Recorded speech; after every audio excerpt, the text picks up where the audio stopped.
take the same strategy you took when you got your first agency, when you signed with your first agency. Why wouldn't you take the same approach? Well, a few reasons. One, you have more knowledge now than you did then.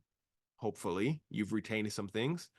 So you have more data to work with to say what is a good agency, what's not. Number two is a second agency or a third or a fourth or whatever. It's not going to play the same role as your first agency plays for you for your modeling career. There's different criteria, is what I'm getting at here. So when you went with your first agency, it was probably a matter of proximity, right? Proximity and willingness. I live in this place. Let's look up agencies near me. Let's look at the ones that are near me that I might have a shot at being signed with. Let's go apply and see if I can sign with that agency. That's probably how the first agency signing went for you. This one should be different.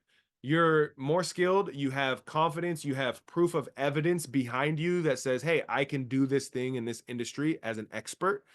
Now you have a lot more clout and you have more reach. So you've got your portfolio, you got some shots, you got all this skill set that's marketing for you on your behalf. You're on an agency website already, really good sign for other agencies.